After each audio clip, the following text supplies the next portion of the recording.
Santriwati ini ditemukan meninggal dunia dalam keadaan sujud cuy. Namun anehnya sujud santriwati itu membelakangi kiblat. Kematiannya pun diakibatkan oleh arwah Herlina cuy. Karena semasa hidupnya Dila ikut serta untuk merundung Herlina di pondok pesantren itu. Setelah nyawa dua santri menjadi korban, Ustadz Gani pun meminta kepada Ustadz Jafar untuk memulangkan semua santriwati ke rumah masing-masing. Karena aku tak mau ada korban yang berjatuhan lebih banyak lagi. Lalu Ustadz Jafar pun berkata, maaf Ustadz, kali ini aku tidak bisa mengambil keputusan. Kita tunggu saja arahan dari Bapak Kiai. Tak berselang lama Siti dan juga Ranum pun menemui kedua ustadznya itu cuy. Mereka pun mengatakan jika kematian Obi dan juga Dila ada hubungannya dengan Herlina. Aku yakin jika Herlina hendak membalaskan dendam kepada para santri yang sudah merundung dirinya, ujar Ranum. Kemudian Umi Ayu pun memberikan pengumuman kepada semua santriwati untuk berkumpul di masjid tanpa terkecuali. Sementara di sisi lain pihak pondok pesantren itu menanyakan terkait Herlina kepada kedua orang tuanya. Karena takut akan adanya korban yang berjatuhan lagi, semua santri dan juga pengurus diminta untuk tidur di dalam masjid secara bersama-sama. Tak berselang lama Siti pun menghampiri Ranum. Ia ingin diantarkan ke kamar mandi untuk buang air kecil. Sesampainya di kamar mandi, Herlina pun sudah muncul tepat berada di belakang Siti cuy. Ketika Siti sedang buang air kecil, tiba-tiba ada yang mengetuk pintu kamar mandi itu. Sementara di luar sana terlihat Siti melihat bayangan Ranum berjalan menuju ke arah hutan. Dia pun bergegas pergi mengikuti bayangan tersebut ke manakah perginya. Ranum mengira jika Siti sudah pergi meninggalkannya terlebih dahulu cuy. Lalu secara tiba-tiba sosok wanita pun muncul tepat berada di belakang Ranum. Dan ternyata cuy, wanita itu adalah Siti yang asli.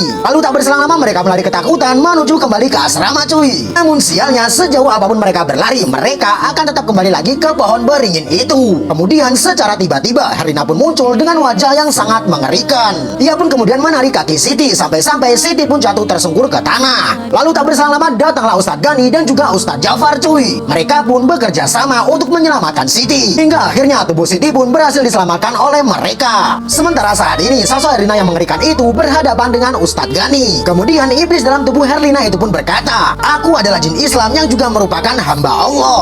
Aku sengaja dipanggil untuk menghabisi semua nyawa manusia yang zolim. Kemudian Ustadz Gani pun meminta kepada iblis itu agar segera keluar dari tubuh Herlina. Namun sialnya iblis itu menolak secara mentah-mentah. Ia justru malah menantang Ustadz Gani. Lalu kemudian Ustadz Gani pun membacakan ayat kursi untuk mengusir iblis tersebut. Anehnya bukan merasa kesakitan, iblis itu justru malah mengikuti bacaan dari Ustadz Gani. Lalu tak berselang lama Ustadz Gani pun menyerang iblis tersebut menggunakan tasbih yang ia pegang. Namun sayang beribu sayang, serangan tasbih itu tidak akan mempan untuk menyerang iblis yang berada di tubuh Herlina. Apakah iblis itu akan berhasil diusir dari tubuh Herlina cuy? Saksikan part seru berikutnya hanya di akun Ozi Film.